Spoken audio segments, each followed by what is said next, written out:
One of our speakers from TOC Europe 2022 has joined us. It's Eleanor Hadland. She's Senior Analyst for Ports and Terminals at Drewry.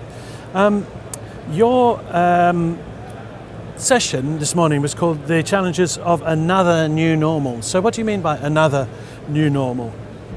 Well, I've been in the industry over 25 years now and an analyst for more than 20.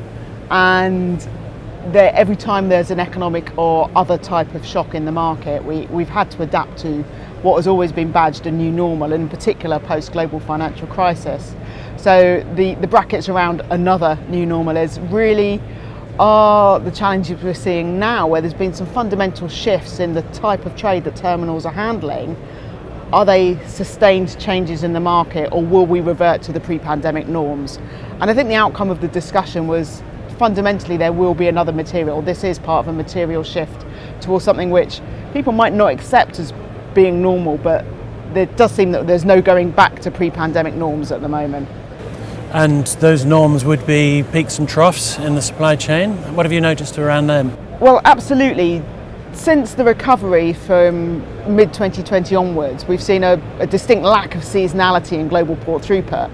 And partly this is due to far higher consumer demand for people who've been buying goods instead of services due to the various different lockdowns, but that seems to have baked in for a little while. But what we saw in particular, there's still a high level of disruption, so shippers are bringing inventory orders forward, and that is taking away from seasonality. So I think somebody today mentioned that people are already ordering for Christmas because they're scared the stock won't be coming in time, because the lead times have extended for almost all sectors of manufacturing and consumer goods. And for the sake of those watching this in December, this is being recorded in June. Okay, and very good point.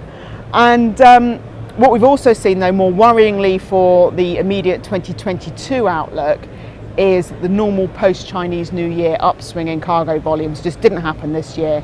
And that's due to the China's zero COVID policy, which is just yet another black swan event that has followed very much upon disruption after disruption after disruption. So the industry was already struggling to get by, and it is now more than a year since ever given, but it never really got back on its feet and got back to its operational norms since the beginning of the demand boom in the mid-2020s.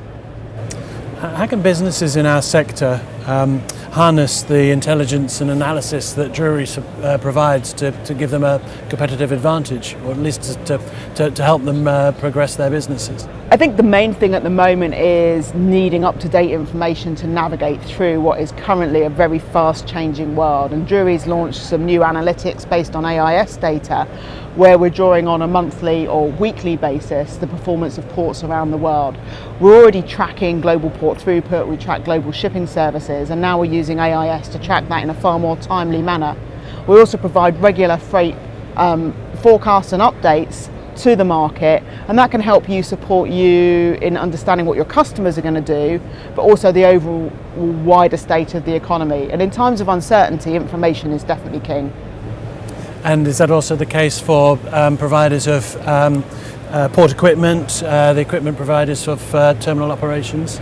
Absolutely. I was at a complimentary event held aligned with TOC, and the feedback from the terminal operators was that they're scared of price increases on equipment, and those prices are rising sharply in line with input prices for steel and components and chips.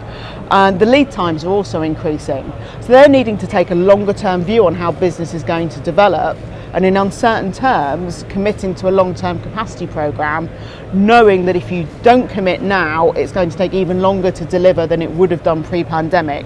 Those are really challenging times for terminal operators, and therefore understanding the market is really critically important for them.